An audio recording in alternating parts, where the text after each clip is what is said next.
Good morning. Enlightened. Hello, Lynn Adams. Everyone, welcome Lynn Adams. She was in our 3 months with Trisha and Flossie, and now she knows that we're she's one of us 100%. Yeah. Yeah. Sarah, you like Lynn. Yeah, Lynn, this is Sarah. This is Marty. This is Betsy. Yeah. Oh, it's so great to have you all. So we're such we've been called. We're souls on a mission, you know. You might not totally get that yet, but you're a soul on a mission. You don't maybe know where you come from. You don't know how you belong. You don't know. Sometimes it feels so lonely, and at the same time, you're going to find your way home as a soul, as a soul on a mission. You're going to find your way home. You're going to be sending heart signals to God. You're going to be sending everything you've got into the world that is beautiful and bright and happy because that's who you are. Pure and simple. It's who you are. And there's just a few little obstacles that we might have to face, to put it mildly. And one of them, one big obstacle is the thinking mind. And the other is that we think that we're the doer of everything we do, right?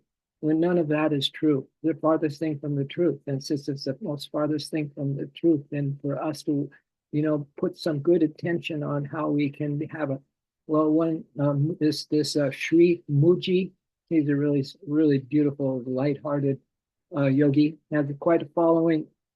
He said, just stay quiet and empty. Just stay quiet and empty and let life play out.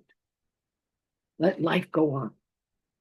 Let's just stay quiet and empty and just observing, not necessarily the details of this outer scene and what someone's saying and the particulars of the outer world, but let's be quiet and just observe from the place of our immortal soul, our true self. Those two things, to quiet the mind and to be in our true self. Another way to say that, being in your heart center. Same thing, same thing. And Yogananda said, stop watching the toy show of this world. Stop watching the toy show of this world. And again, back to your witness consciousness, come back to just watching, observing, not having a thought about what you're observing, to let your thoughts start to get associated thoughts, and then you're on a runaway train of thought. You're lost in thought, right? Come back and just enjoy this present moment in your heart center. So I'm welcoming all of you as enlightened beings this morning. Enlightened, enlightened beings. So could you all close your eyes? Could you all close your eyes and just relax? Not just the physical body, but relax your mind.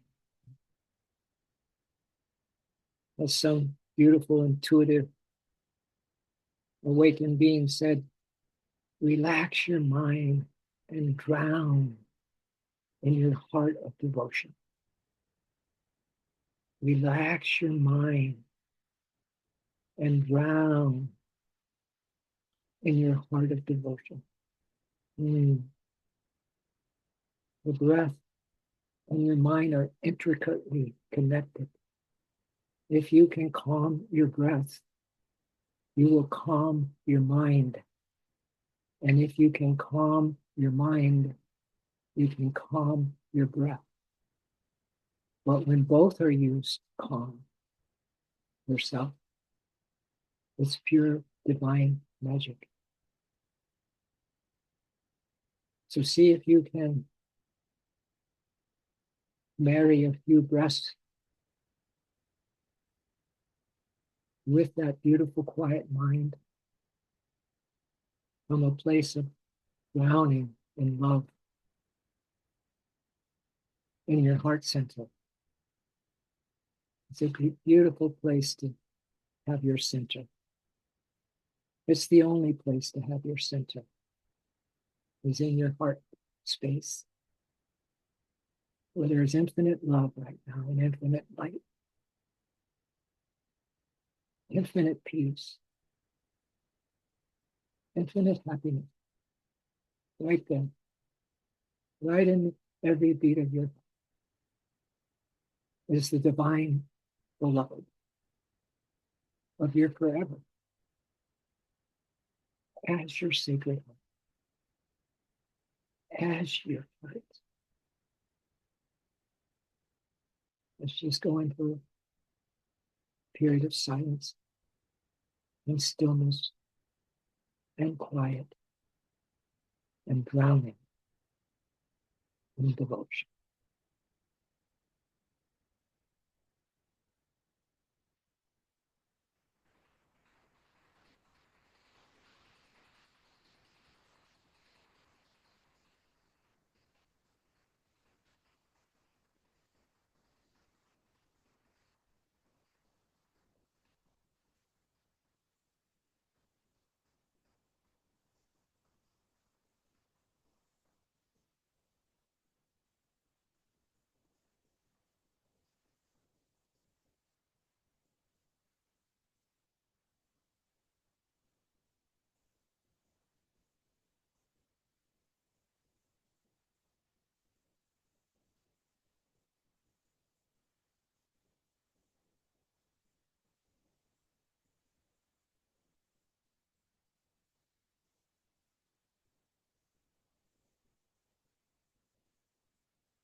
Listen to these words from Ramana Maharshi.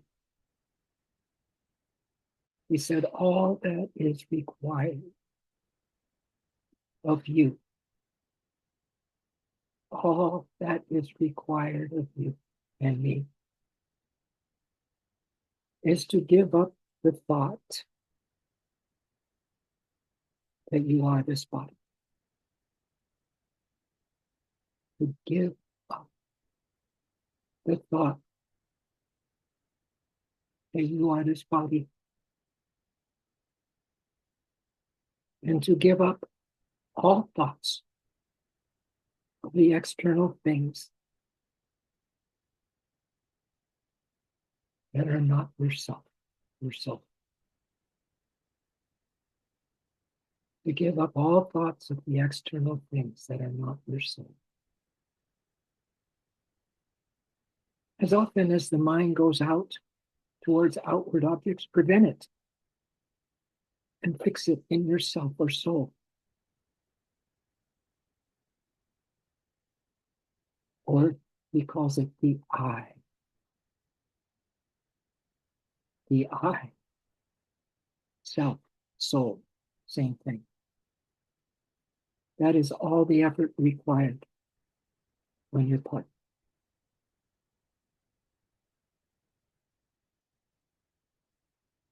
And this is his disciple, Robert Adams, that says this. Still the mind. You still the mind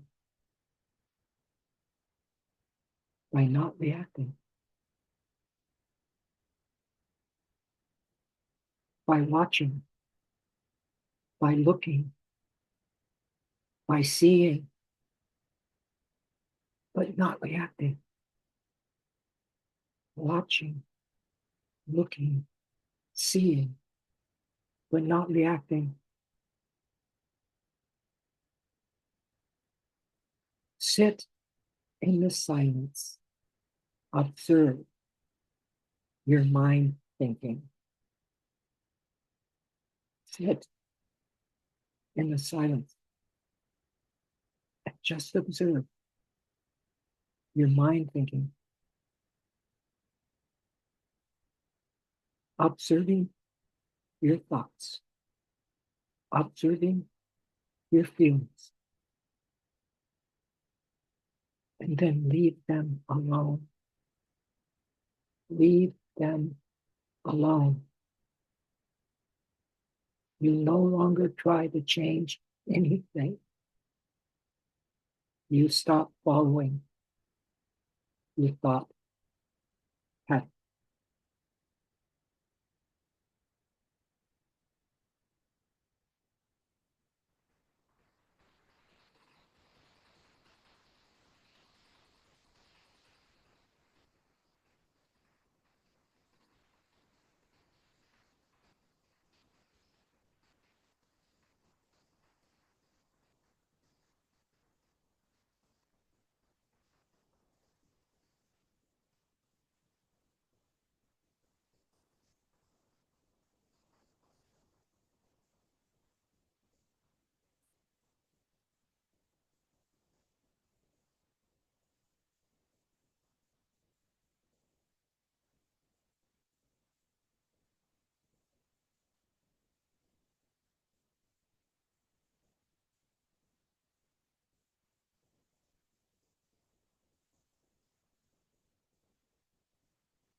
Final thoughts. And this is from the Galactic Council of Light Workers.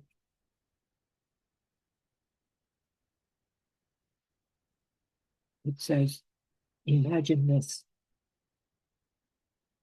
You are not small. You are not just here to survive.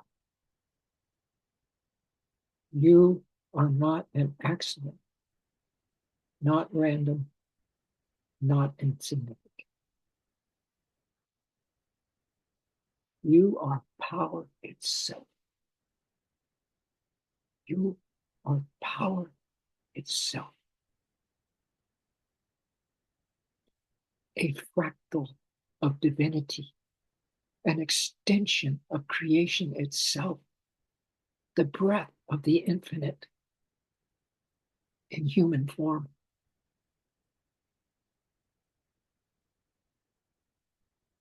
Every step you take, God sent you.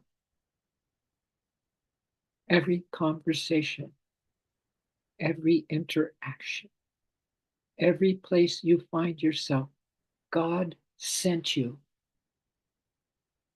Not just for the grand moments, not just for the big decisions, for all of it, for all the moments no one sees, for the small, unseen tasks, for the ordinary, for the overlooked, because there is nothing small about a being made of the same force that birthed the stars.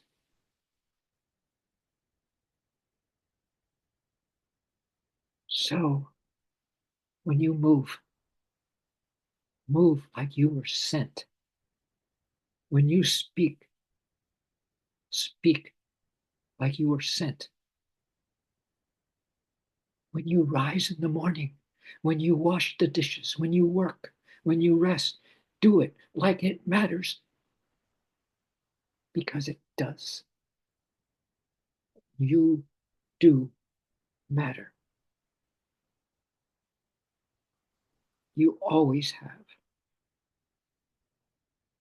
Walk into that room like God sent you there.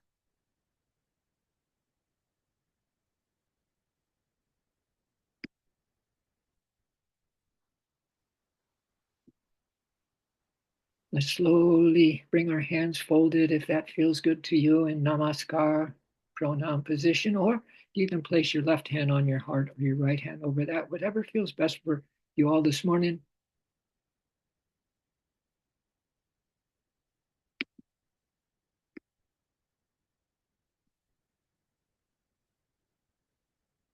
And we always open up this last bit here for those, anybody who has a nugget to share, a thought to share. You can unmute and share it with the group. It's a little different than what we did in the other thing, Lynn. We just have a little, if no have tos, no shoulds. Or just look into the eyes of these immortals, these divine beings, enlightened beings. Yeah. Can you imagine looking into your husband's eyes, your wife's eyes today, whatever, and seeing the immortal, seeing the most majestic, beautiful God reflection in those eyes? Can you imagine? Can you imagine where you're heading? Yet you're not heading. You're already there. You're already here. Yeah, right here. Already. Already. You're right where you need to be. All of us are. But I'll tell you, what makes the journey even so special is this little community, we can say, little tribe. We call ourselves the lighthouses. We call ourselves many things, right? But yeah, to have this communion of our hearts and souls where we understand each other is a great way to start the so-called revolution, revolving ourselves around the truth. and then letting that spin as a spiral and then collecting any souls that seem to vibe with that, right? Something like that. So I want to thank everyone, Sarah, Helen, Narayan, Mary, and Alex, Marty, Lynn, Lisa and Jim, Ellen, Betsy, Ashley. Those are the names that I can see. And I think Lisa, two Lisas were on. So thank you, everybody. Now you know what's up here, Lynn. So I hope we see you often and regular. Be a regular. I told Trish that you wrote me and I wrote you, and I couldn't believe that you are so involved in the SAI as well. Yeah, she had only but beautiful things to share about you. But I already knew that. I already knew that. So from Narayan to everyone, all wrapped up in Divine Mother's bear hug. I love that. All right. Well, I think we're off to a good start, wouldn't you say? If not, you better get some therapy. Yeah. All right. Have fun. Make sure you smile a lot today, my dears. All right. And we'll see you first thing tomorrow. All right. Namaste. Great smile, sir. Beautiful smile. See you in the light.